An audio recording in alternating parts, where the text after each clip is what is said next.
Today's session is being recorded, so we will have that on the NITECAP YouTube channel after this session concludes. Please feel free to put questions and comments into the chat. I believe those questions and comments will go uh, to the team here, and we will have some Q&A. We'll have plenty of time for Q&A toward the end of this session. And with that, I think let's get into it. Hi, everybody. Thank you for joining our latest Nightcap Speaker Series session. Another round, Alcohol Consumption Trends, Consumer Behavior, and the Future of Socialization. My name is Ben Van Houten. I'm the Director of Nightlife Initiatives in the City and County of San Francisco, and also a board member of Nightcap, the Nighttime Economy, Culture, and Policy Alliance. NITECAP is a nonprofit organization, a network of professionals responsible for nighttime economy advocacy, planning, and management in U.S. cities. Our goals are to share experiences, policies, and practices in this field, raise awareness about the importance of work in the nighttime economy and culture across disciplines, and highlight the value and importance of this role for governments and for advocates as well. We've got a really interesting and I think very timely topic here today. The prompt in the invitation was, is Gen Z drinking less or drinking differently? What are the implications of shifting consumer behavior for vibrant nighttime economies? And we'll hear from experts in alcohol and hemp beverages to learn what consumers want from a night out and explore how nightlife operators are adapting to meet these needs. I will say that where consumers are and trends and changes in consumer behavior and how that impacts vibrant nighttime economies in cities across the country feels like one of the topics that I hear most from peers around the country. So I feel very fortunate that we have two really great experts in this area who are gonna each share some of their experiences and then have some lively discussion as well. We have Lester Jones, the Vice President of Analytics and Chief Economist for the National Beer Wholesalers Association. Thank you, Lester. Thanks And for having Christopher, me. Pleasure to be absolutely. here. Great. And Christopher Lackner, President and CEO of the Hemp Beverage Alliance. Thank you, Christopher. Um, I think we're going to start with Lester. Uh, I'd love to get a sense of where, with respect to alcohol consumption, where have we been? Where are we today? We've been hearing, at least I've been hearing, I assume you've been hearing, I assume we've all been hearing, young people today don't drink. Um, Um, And to the extent that that is true, that holds major implications for the viability of the hospitality industry across the United States. My suspicion is, perhaps that statement is rooted in some truth or an overstatement of some truths, but also misses the mark. Can you walk us through where are we in the current moment of alcohol consumption trends? where we were last year and where we were the year before. I know this is hard to believe because there's so much negative storytelling around alcohol and young people and alcohol in general and alcohol and health. I When I do now I'm an economist, guys. I look at aggregate markets, and aggregate markets are very deceptive because people tend to try to personalize markets. What are their kids doing? What are their parents doing? What are they personally doing? And they start to project their observations into the marketplace. And I get it. What I'm going to say may disturb you, but be disturbed as far as I'm concerned. You wouldn't be on this call with me if you didn't want to be disturbed.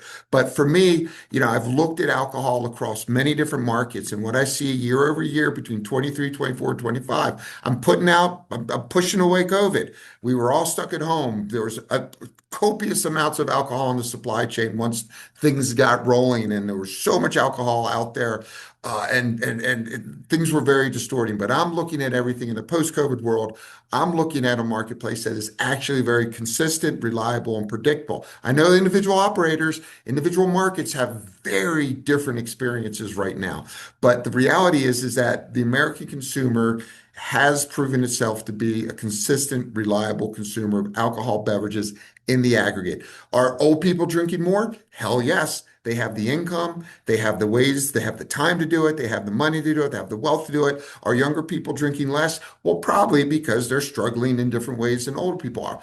I tell people all the time there's 100 million people over the age of 55 in this country, the most affluent and wealthy group of people that have ever walked the planet in the history of mankind, since we were Neanderthals running around chasing woolly mammoths. It's insane, the sheer size and wealth, and it's 100 million incredibly wealthy. And then people are like, oh, what about Gen Z? Well, there's 40 million Gen Z, in this drinking age category.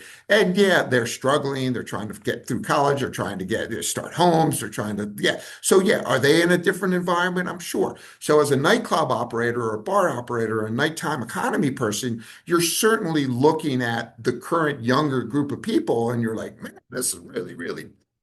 But remember, there's just a look down the timeline a little bit, and what you'll see is an incredibly wealthy, affluent, outgoing group of population, which is almost 100 million people, and they are spending money like it's water almost. Oh, it's like it's beer. I missed the pun there. They're spending money like it's beer.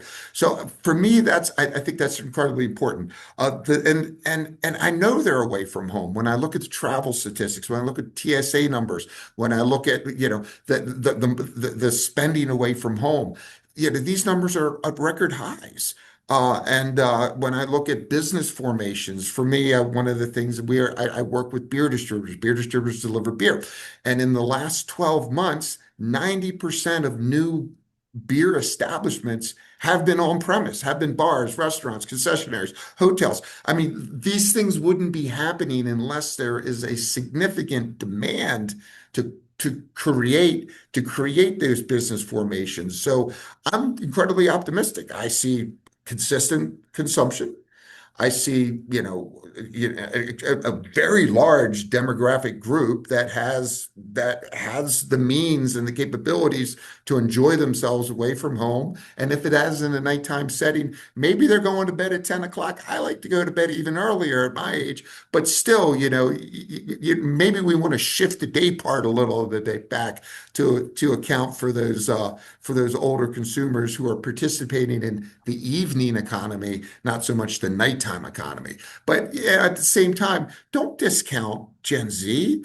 I tell people all the time, just as long as the countries are positive and looking and as they're out and about and they're enjoying themselves, I think Gen Z will get the message and follow us into the nighttime economy. So one of the things I like to talk about is leading by example. I think if us older folks can lead by example, we don't need to worry about the Gen Z. They're going to see us all having fun. They're going to see 100 million people over 55 having a damn good time in the evening nighttime economy. I think they'll join us eventually. Just don't get all wrapped up in this. Just let things play out as they should. If you want to see some underlying data, feel free to ping me and ask me. I'll certainly share these data points with you. I'm super happy. I've been part of the Responsible Hospitality Institute with Jim Peter for a number of years. I appreciate the nighttime economy. I appreciate what people that contribute to the economy are significant and important, and I'm 100% backing you guys. Awesome. Wouldn't Thank you, be here if I Lester. didn't. I want to hit a little bit, a couple of those points that you raised because I think there's a lot of really good information in there. Th- any more thoughts on this? It feels like that the demographic shift, the growth of a affluent older population, this is distinct, or maybe we're seeing some a distinct evolution in sociability and in how people are going out, how they're spending money from past trends. Is that right? This is a, Yeah, this is a noticeable shift in this moment. noticeable shift. And I think that, Noticeable shift. something that I know that we've talked about in among nighttime economy professionals is, that an industry that is, if an industry is too focused on one segment demographically and catering to or meeting that segment, then there are a whole lot of other segments of the nighttime economy that are being missed out on. So I think in terms of these ideas that you're talking about around adapting, meeting the needs and the meeting the dollars of the over 55 crowd is really interesting. Yeah. And don't forget, it's not only this age demographic, but there's a gender demographic here that just it blows my mind every time. I'm looking for the stat right now. I used it with the hemp beverage guys the other day, but female, the labor force participation has shifted dramatically over the last, 5 years and 10 years.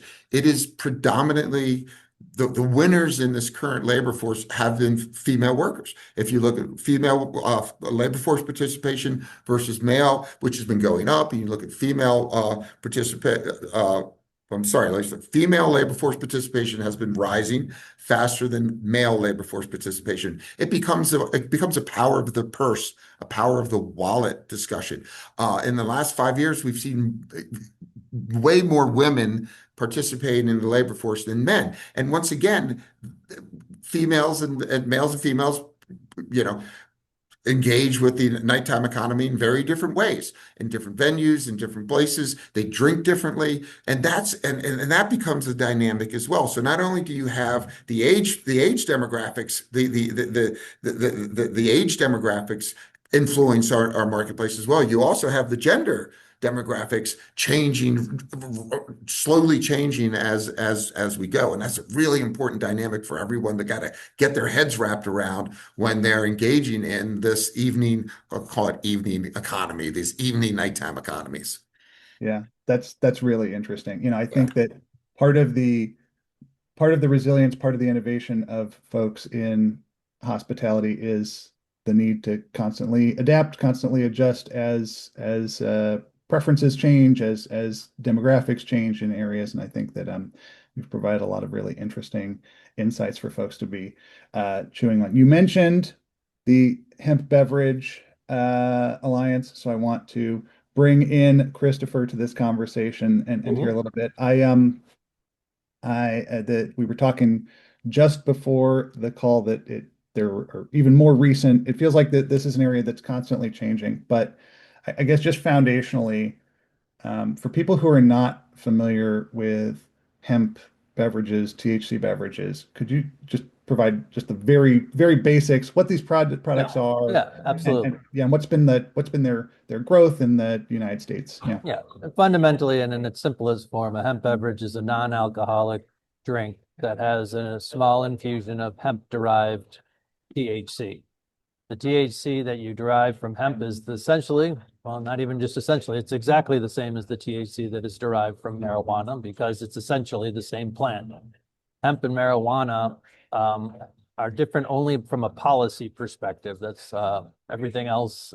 It's the same genus, the same species, the same whatnot. So when the Farm Bill in 2018 was passed, it allowed for the production of hemp, and a whole bunch of entrepreneurs and innovators were able to take the small amount of THC that was in hemp, put it into a can, and start moving that out in conventional retail. And that's really where the game changes significantly. No longer do you need to go to a dispensary or live in a recreational state to purchase these beverages. In fact, they proliferate in places where there are not a regulated cannabis category, states like, Florida and the Carolinas. So where this game changes significantly is that we have taken what has historically been a taboo method for recreation and put it into a can, which is a universally accepted way to recreate in this country. And that's where the game changes. You can find these available at venues. You can find them at bars. You can find them at baseball and other sports stadia in places across the country. And it is really changed the game for a lot of reasons that I think we'll get into a little bit later. But I just want to posit that, and I'm probably getting ahead of the game here, but this is something that complements what Lester is talking about. This isn't taking away from alcohol. This is providing the consumer with another option, another choice that they can make on a daily basis. And as I said before everyone hopped on, the consumer is so far ahead of the game. They're farther ahead than the industry. They're certainly farther ahead than policymakers when it comes to their demand for consumer choice. That's that's great, Christopher. I saw we were talking a little bit about the National Restaurant Association's recent media release and some of their research data, which I think said, was it something like 5% of restaurants have offered these beverages, but 25% of restaurants are interested in offering these beverages. Um, what do you think the growth of these products says about consumer preferences, more specifically? Well, unless you can certainly jump in. Consumers want an adult beverage, right? They want a beverage that does something, that relaxes them, that amuses them, that encourages community, that kind of eases a little bit of the stress of everyday life. And, ethanol does that very, very well. It has some drawbacks that some people maybe sometimes are like, would love to have a beer, but, something as fundamental as makes me a little groggy in the morning or whatever.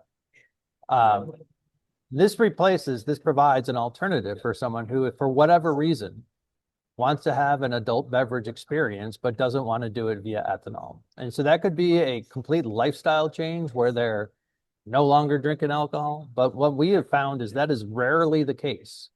More often than not, this is a complement to their already existing alcohol consumption portfolio.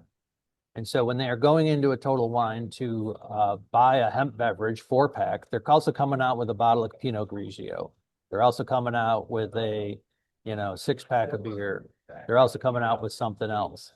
So just like sometimes they like a light beer and sometimes they like a stout and sometimes they want a Russian Imperial stout. This is just another choice for the responsible adult consumer to have that adult beverage that fits the need for that particular moment. That's great. In terms of the impact for nightlife and hospitality businesses and how they've been engaging with these products to date, I know that, previously we had talked about the impacts that breweries had seen about in terms of participating in these beverages. And I'm curious if you could share some of those insights for the group and then any other thoughts on how, yeah, how the industry, the social industries of nightlife and hospitality are leveraging Yeah, these and this possibilities. is the biggest thing that we've seen in Minnesota. And Lester, please jump in if I'm talking too much. But our friend Bob Galligan at the Minnesota Brewers Guild has this saying that everybody deserves a bar stool, whether you are drinking a beer, whether you are not drinking a beer, or if you're drinking something completely outside of the ethanol portfolio. Everybody deserves a bar stool. And so if we can bring 3 people to a bar, 2 of them are drinking beer and one of them is drinking a hemp beverage, we've got a win. And the problem that we have, or the challenge that we are solving for here, is if 3 people want to go out, but one doesn't drink alcohol, then 3 people don't go out, right? They're not like, oh, sorry, Steve, we're leaving you behind. They're going to go do something else to accommodate their friend who doesn't drink alcohol or who doesn't feel like drinking alcohol that day. And so what we have seen time and time again is groups going out in Minnesota, Illinois, anywhere. Person on one side of the table is drinking a beer, the other person on the other side is drinking a hemp beverage, and everybody is just moving along as if there's no big deal. And so I think this is where the game changes or the opportunity presents itself for the nighttime economy is by offering the new drinker, the new consumer, who was the old consumer before, who's now just rethinking things, to be like, let's offer them what they want. Everybody in their party gets what they want, and then everybody wins. We've seen this in craft brewing in particular, where craft brewing is down a little bit in consumption, on-site consumption. We are seeing this being a complete boon to that economy and bringing people in, and that means bringing money in, and that means bringing employees in and bringing tax revenues and all the good things that come with it.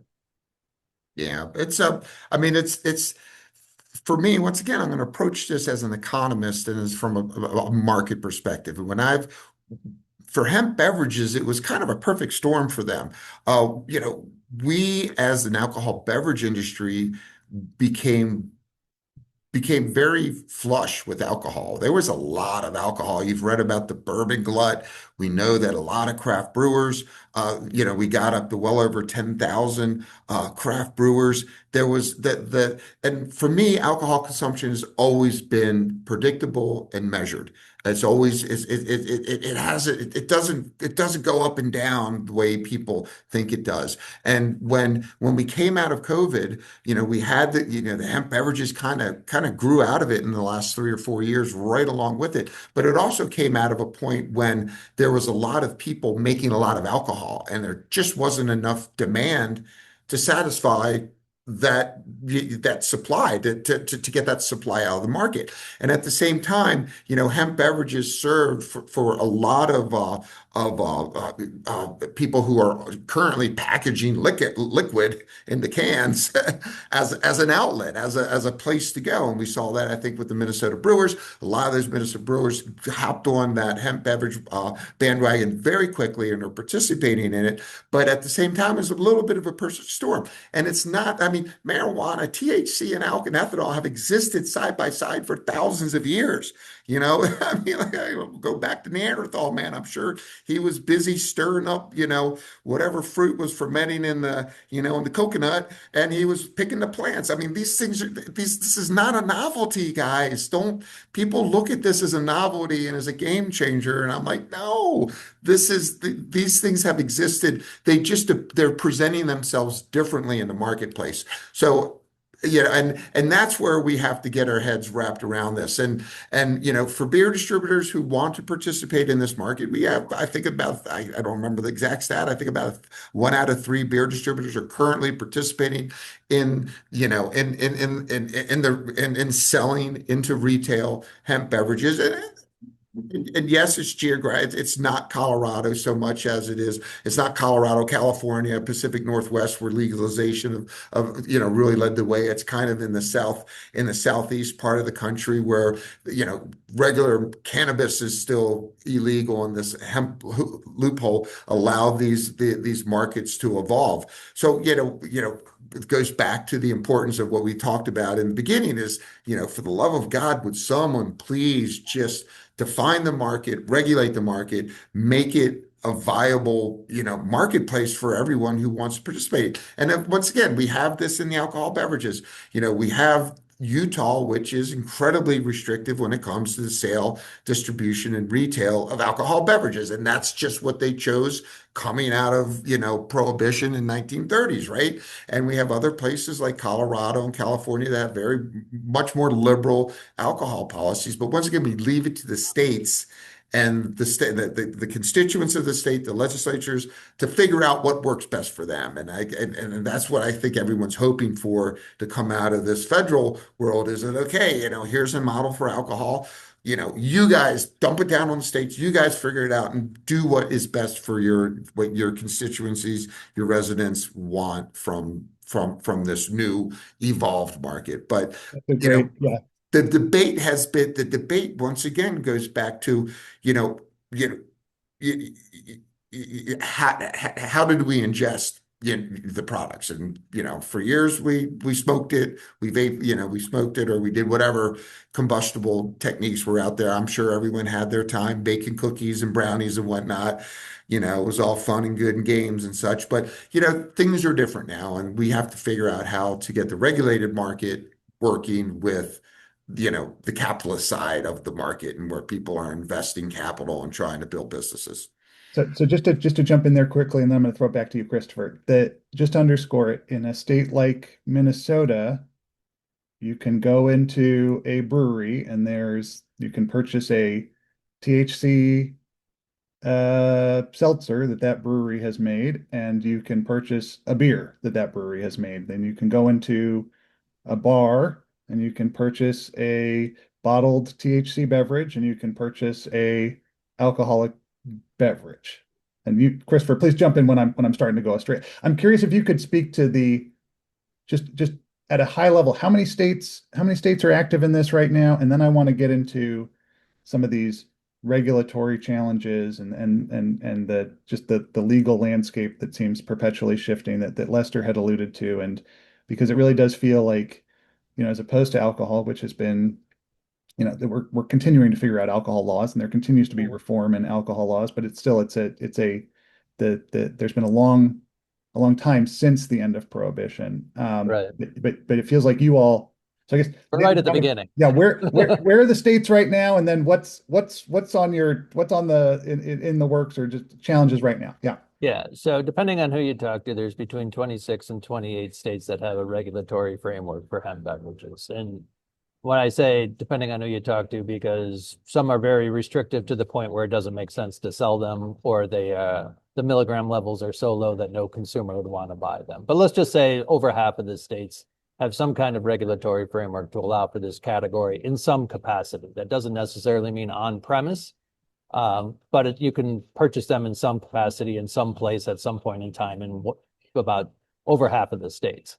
But let's take a look at um, the highlights here. And so again, let's take Illinois, for example, that already had a regulated marijuana marketplace there, and hemp came in later, and it's largely unregulated or underregulated, but they are available in like, Binny's and the large big box retail facilities. It's available at Navy Pier, which is the largest family vacation destination in Illinois.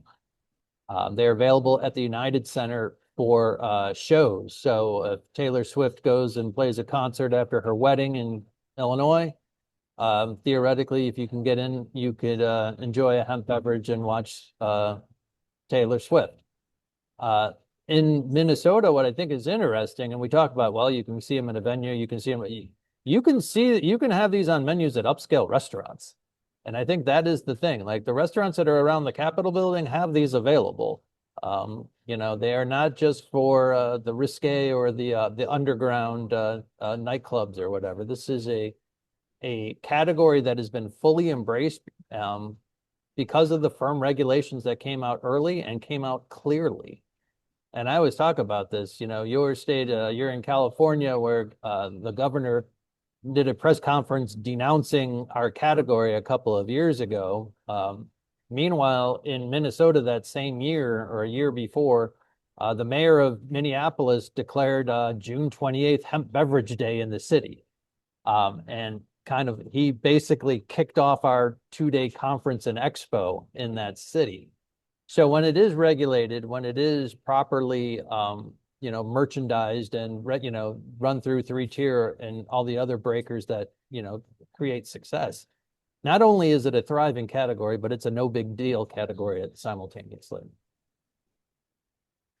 And in terms of the current federal landscape, I recognize things are changing on an ongoing basis, but could you just provide a couple of thoughts as to where we are? Sure. Where we are federally right now? Yeah. Sure. So first, on what's today? Thursday? So on Monday, we were doomed. On Tuesday, we were doomed. On Wednesday, we were saved. And today, we're still figuring it out. And that's a very clever way of saying that right now, in November of 2025, legislation was passed to shut down the entire hemp industry in November of 2026. And in that time, since November of 2025, we have been working with Capitol Hill stakeholders to find a regulatory pathway to regulate instead of prohibit. And there are probably 6 or 7 bills that have been either introduced or are on the precipice of being introduced. But as of yesterday, the White House or the administration released a letter stating, telling Speaker Mike Johnson to, among other things, either regulate this category or delay the implementation of the ban that's coming up in November. So this is the first time that the White House has expressly weighed in affirmatively on the hemp beverage category. It's been standing up for cannabidiol CBD supplements for quite some time, but this is more of a more broad-based embrace of the hemp category, which would include hemp beverages. So we're very heartened by that. We've got some strange bedfellows that are working on our behalf. We have, the delegation from Minnesota working very, very hard on this because it's a thriving category that could hurt a lot of families in that state if it goes away. We've got Republicans in Kentucky that are working hard as well. because there's a lot of hemp grown in that state. But what's also interesting is we're getting a fair amount of legislators who don't like our category, but even more so, they don't like the way that it went about getting banned. And they've considered that to be a very significant overreach of government. And so from a principled standpoint of you set up this category is thriving, and now you're shutting it down, that just seems like dirty pool. And so we're seeing a lot of support coming from that faction of the or that worldview. Thank you. Please, folks, please, we updated the chat preferences, so please throw questions in the chat if you have them. Lester, I think Yeah, I can think put you that had, letter in there if you want. Do you want to drop oh it? yeah, wonderful. Right. Lester, I think you had alluded to it earlier, but is there a tension between the sale of alcohol and the sale of THC beverages, or are both of these sectors navigating common challenges? You both have talked about the three-tier system, which I think it would be great to, I don't know how you present the three-tier system in 15 to 30 seconds, but just conceptually the idea of having manufacture, distribution, and retail sales all well regulated as part of a functional sales system. Yeah, I mean, you guys aren't the first ones to hear this, but we learned in Prohibition that banning outright making alcohol illegal is a very, very bad thing. Prohibitions don't work. Telling people not to do something is the best way to get them to do it, actually. Uh, when we came out of Prohibition, we created a three-tier regulatory system, which kind of set up some guidelines for who makes it, who distributes it, and who retails it. As an economist, people think I'm crazy for defending it, but I do see the world of comparative advantages in there, where brewers make really good beer, and the one thing they really don't want to do, if you talk to them, is warehouse it, distribute it, and go around stocking shelves, because they want to spend as much time as they can creating the beer. And that, like, distributors are really good logistically at moving product around the market and getting it to retail shelves. And retailers know their local customers and who comes in and buys what. And so they buy from distributors that which they think will be the best thing to sell to their consumers. And yeah, of course there's a tension out there right now because shelf space is finite. We just don't have unlimited virtual shelf space to just keep adding more and more things to it. So there's always going to be a tension between on the supplier side and the distributor side on competing for retailers' attention so that they can physically put that product on the shelves. So yes, there's always going to be a natural tension in the marketplace because you're constantly competing for consumers' time, share of wallet, and share of stomach. Uh, but once again, like I said, there's a dynamic going on here. There's an aging dynamic across the demographic timeline. There's gender things going on between who's working and who's power of the purse. And then there's also just a competition for time. How do people spend their time? What do they want to be doing with their time? So yeah, I mean, there's always tensions, and that's why we live in a market where we allow supply and demand and to kind of interact to figure out what's the best outcome for the consumer. And that's where we are right now. And yeah, we're never going to live in some fairyland where everyone's happily getting along together. There will be tensions. So yeah, we just have to learn how to get through that. Yeah, Yeah, that's a great that's point. no Oh yeah, different yeah, go than for when it, Christopher, please. that's no different than when a White Claw came on, right? That's no different than when RTDs came on. That's no different than when California wines came on back when California wines came on. The fact that there's tension between whiskey manufacturers when it comes to shelf space. This is just kind of the the joy of the category. And Yeah. anybody that's a merchandiser can attest to, I mean, any kind of CPG, there's going to be a battle for shelf space, and it's going to be aggressive. And we welcome that competition. We're not trying to Competition encroach. makes us stronger. Competition And makes us stronger. yeah. And if you're over in Europe and you go to a bar, you have a choice of one or two beers. That's because they have tied houses. They don't have a three-tier system, and the suppliers tend to clamp down very tightly in those away from home markets.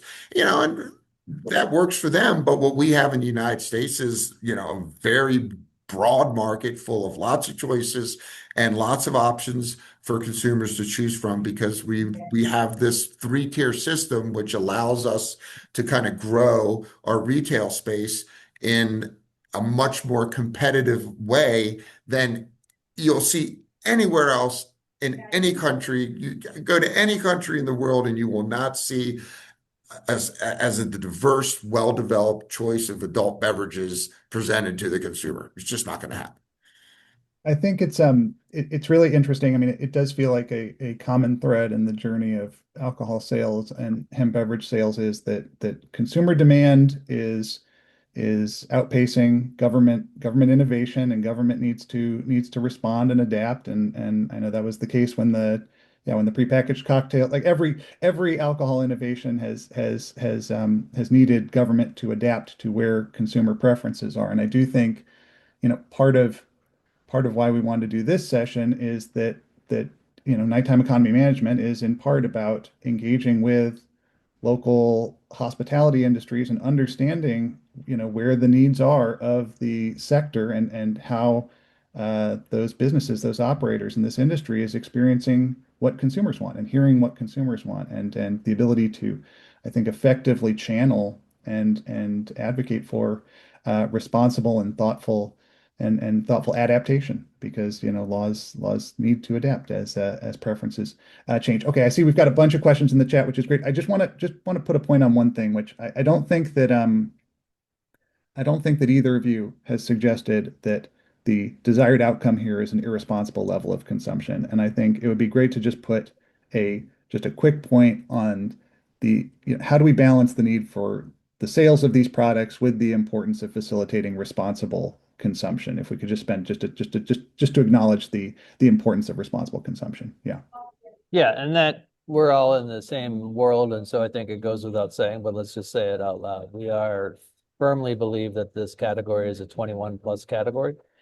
We firmly believe that, like any other adult beverage, these products should be age gated. They should be monitored on an on-premise facility, that they should not be marketed toward children, and they should be truth in packaging and labeling. So we have no, contrary to what you may have heard in Congress or on the dioceses of some press conferences, we have no interest in harming our customers. A customer that does not have a pleasant experience is a customer that doesn't come back, whether that's a hemp beverage or a ham sandwich, right? That rule generally applies. And so we take very seriously the concept of safety, responsible drinking, and all the other things that come with the existing adult beverage category in terms of responsibility. So that goes without saying 100%. Yeah, I agree. And it's alcohol beverages is the same way. I think we've done a really good job at communicating responsible consumption. We've participated in so many different ways along the lines of reducing drunk driving and driving under the influence. You see in the monitoring the future studies, you can see the underage drinking numbers. They're all down at historically low levels. And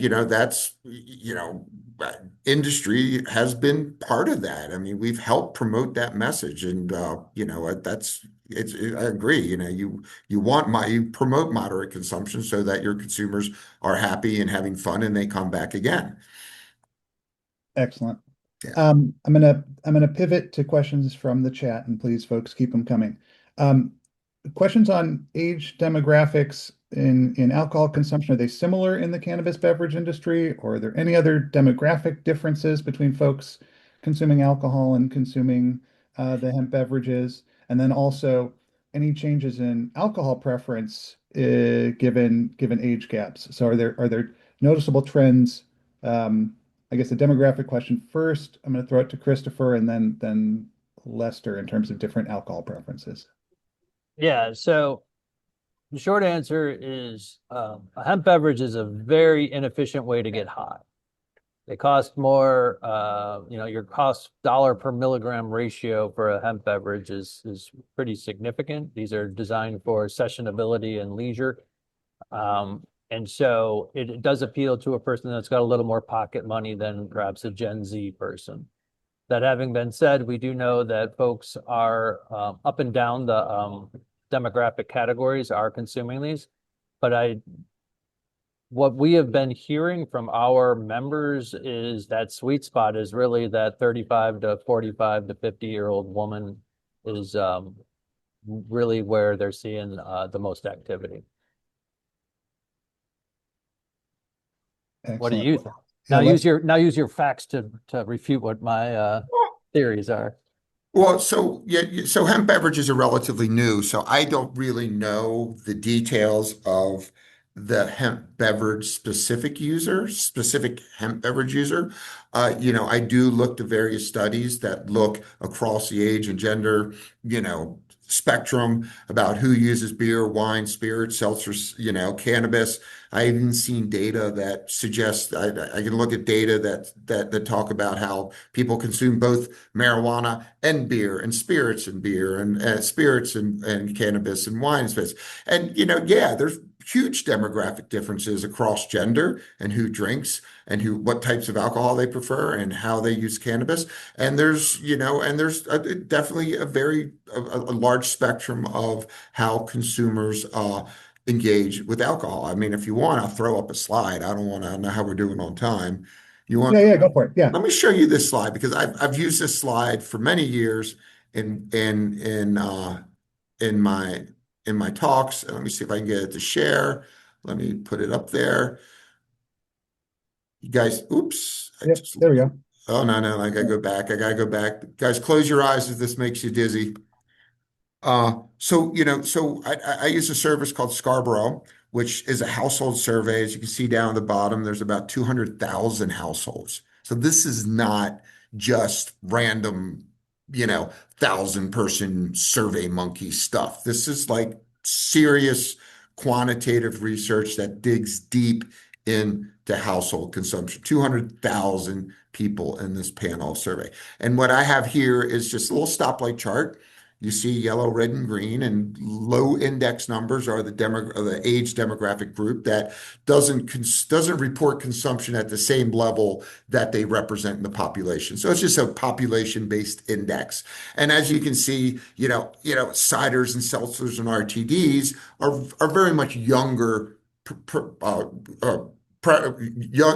younger preferred beverages, and over here you have traditional beer, wine, and spirits, and you don't get into kind of like normal consumption habits until you're hitting 35 to 50. But you can kind of see how there's a lot of green in the ciders, the seltzers, and the used cannabis in the younger demographics. And as you age, you kind of age out of these things. Now, this is just past use of cannabis in general. It doesn't specifically say cannabis hemp beverages isn't in a can. It then doesn't ask how you ingest it. Did you eat a cookie? Did you take a gummy? Did you smoke a joint?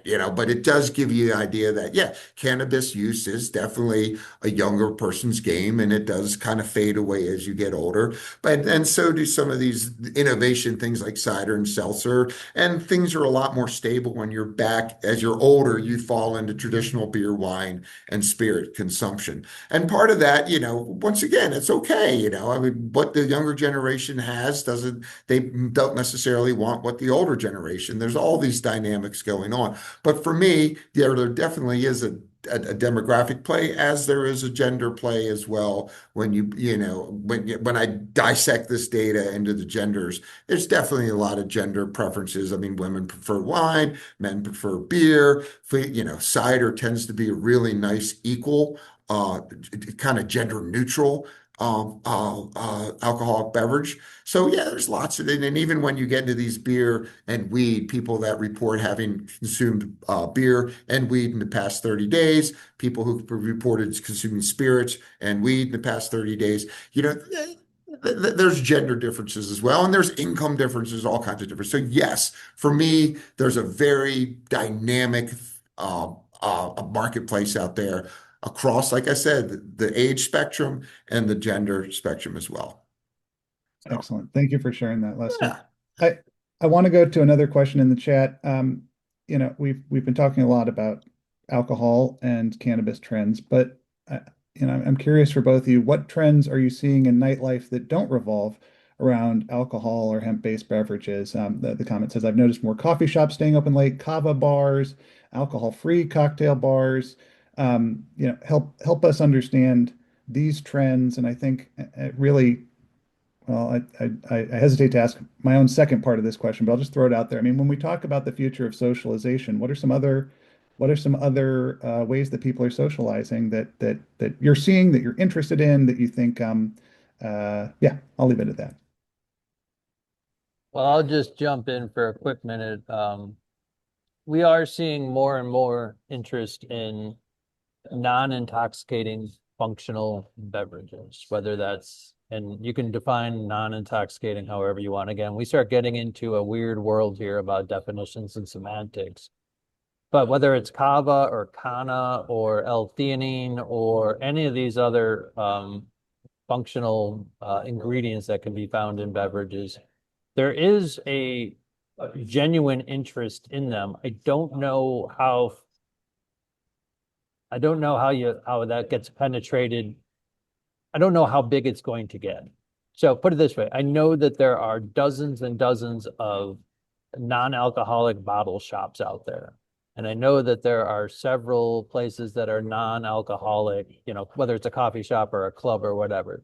Those exist, but I think that might be just kind of the early entry, the first, wave of things. And then those non-alcoholic bottle shops getting consolidated into a larger, adult beverage store that's going to have a larger wing of non-alcoholic.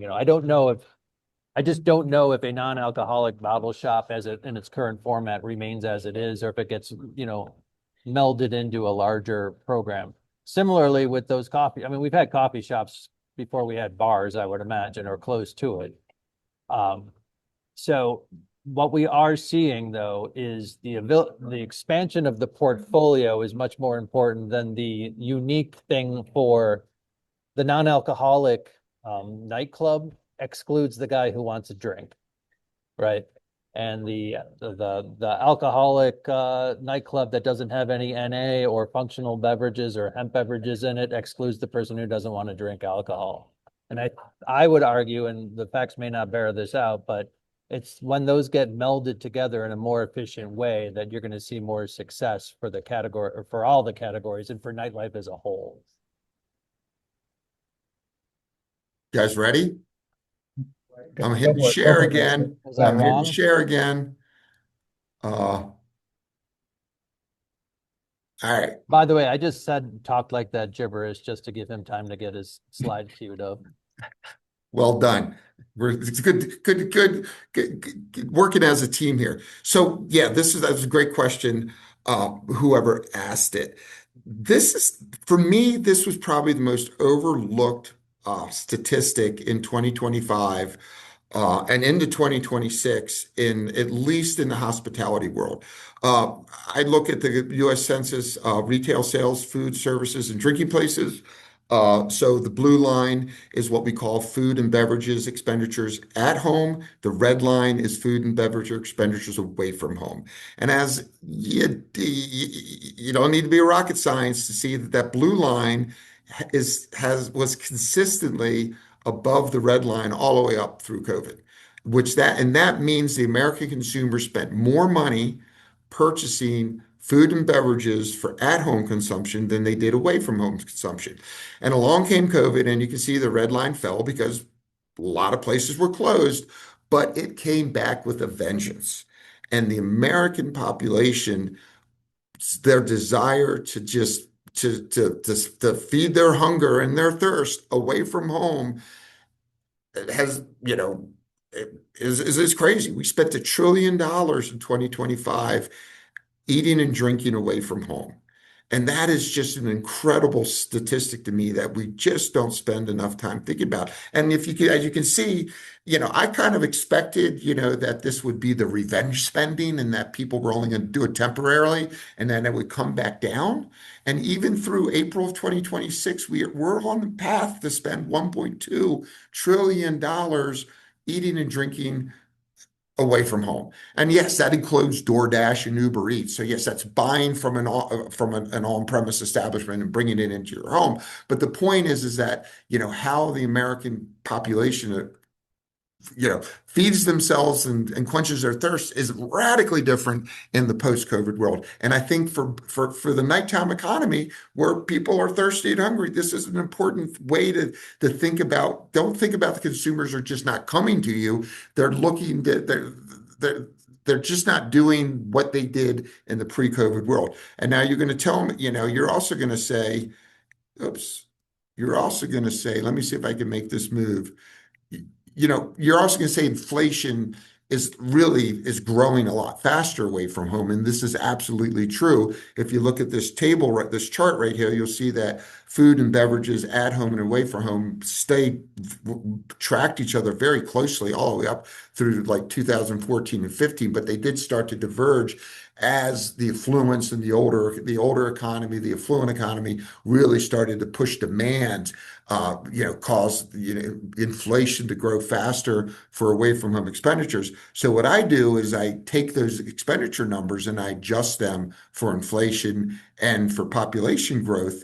And you can kind of see what's happening there is that, what was almost a 2-to-1 ratio of spending in 1990s. It has been slowly, has been happening structurally over time that, people have been migrating away from home food and expenditures. And in 24 and 25, they're pretty much equal. And I think that's an incredible kind of, when you're running your business, when you're running your bar, you're running your nightclub, understand that, I think the demand, people really want to be away from home and socializing and enjoying themselves. We just got to figure out how to make them stay longer or whatever, whatever your thing is, or don't think that they're rejecting the nighttime economy or the evening economy for those of us who prefer the evenings over the nighttime.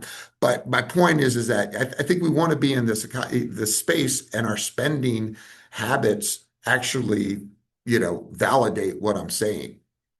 It's not all lost, guys. That's what I'm saying. I, I love it. Thank you, Lester. And I know that uh, when I'd seen you speak previously, you also mentioned, I think, the Eventbrite report on social trends, which I will put in the chat. I think is a very interesting, Yeah, the ways people socialize are going to, it's perpetual adaptation yeah, and perpetual innovation. And that's what makes it so exciting. And that's what also makes it so challenging yeah. to be in the space, to regulate the space, to support the growth of the space. But really interesting. There was some chatter in the chat around health, like are consumption trends being informed by health benefits? I saw one comment that are are GLP-1s going to impact restaurant spending in the hospitality industry? I'm curious for any reactions to whether consumer preference changes are informed by a newfound interest in health or just any observations, either data driven or purely speculative. I mean, I I've been in a lot of debates over this, and I just pointed to my slides that I showed you. I was like, so yeah, I mean, we've always had diets. We've always had a fascination with the idea of a diet. I mean, this is not new. GLP-1 certainly are impacting some people, but they're not impacting other people. It's like I argue about with alcohol consumption. I'm like, there's always been people that have been pulling away from alcohol for health reasons or for medical reasons or just because it doesn't do what it did for them in prior years. So there's always that dynamic happening. I don't see it as significant as, most people are presenting it to be. But once again, I look at everything as an aggregate and people observe, more, that personal observation bias, which comes through, oh, my best friend's on it. He doesn't drink and he doesn't go anymore. So the whole world's falling apart. Okay. That's your personal observation. But I just don't see it in the aggregate markets and all of us together. Our individual components are there a bunch of 50-year-old people that are getting GLP-1s of suddenly drinking less and eating less? Probably so. That doesn't mean there's not another very large demographic group that is doing the opposite to them. And that's why when I look at total alcohol the way I do, I see a lot of stability uh, because that average works out for me because the different groups of people are doing different things. But that's always been the case. Christopher, any thoughts on, is it on health? Health is a motivating factor here. Yeah, and I don't want to. Here's what I can say that I believe is factual is that the modern American consumer thinks more people think that marijuana is either health neutral or healthy than they did before. So it's lost a lot of its stigma. And obviously, as a regulated market has come online with the testing and the the marketing, et cetera. So whether it's perception or reality, there is a general understanding that among younger consumers in particular, that marijuana is or cannabis generally is a healthy alternative to a lot of things. But I want to put in this disclaimer that, you know, water is very healthy too, but if you drink a whole bunch of it, you could get yourself into trouble, right? I want to stress the moderation aspect of it, that anybody can get over their skis. That's kind of the antithesis to the GLP thing is like, yeah, I don't want anybody coming away saying drink as many of these as you want, smoke as much as you want, et cetera. But we do know that there are some consumer trends. There are people that are growing up that are of legal drinking age that are not, um, you know, Cheech and Chong is as far back as the Civil War in their mind, right? Some of that counterculture aspect of the cannabis plant is no longer here and hasn't been here for quite some time. You can grow up in 21 years of your life, 24 years of your, well, where it's 2015. Yeah, I mean, your adult life could be spent always in a recreational or in a legal state. So Yeah. by that standpoint, the stigma may be down and the concern about the health impacts may be lower. Yeah, and Chris is perfectly well. You're absolutely right. I mean, when you look at these surveys, people do these surveys and they're like, oh, a lot of those surveys are influenced by the narratives that people are hearing. And I think opinion is one thing, but the way people act is another thing. And you see that a lot. What's happening in like when you see like, oh, there was a Gallup poll of 1,000 people and no one's drinking anymore. Well, probably more influenced by the media and the stories that are out there because when I look at the actual numbers, it's not true. And that's that disconnect you get between what people, when you ask them a question, they're going to kind of quickly give you the answer that you want. Well, it's kind of not good to be a drinker of alcohol, so but it's okay to be a smoker of pot. So I'm going to quickly pivot my answer, to that question. And that's a little bit of the survey demand bias and a lot of these biases that people tend to present themselves when you do these very short kind of surveys. That's why I like that Scarborough data, which is 200,000 households. How are you Mhm. spending the money? Where are you spending the money? Write it down, and they encourage people to track these things. And that's when you get a lot more stability in those numbers as opposed to that off the cuff, quick response to a $5 incentive to fill out an internet survey. Yeah. Um, Folks, unfortunately, we are we are at time. I know there are a couple of lingering questions in the chat, but I would encourage you to reach out to our panelists I with told you Chris was going to talk the whole time. this has been a great session, and I just really want to appreciate. Thank you, Lester. Thank you, Christopher. Like really, just a thank you to John, who's been working on the back end of making this session happen. This has been great. This will be posted on the NITECAP YouTube channel. Good. The best way to find that is by signing up to our newsletter or becoming a member of NITECAP at nite-cap.org. And yeah, we really appreciate everybody's time. Thank you for everybody for attending. Thank you again to our amazing panelists, and have a great rest of your day. Cheers, guys. Thank you both.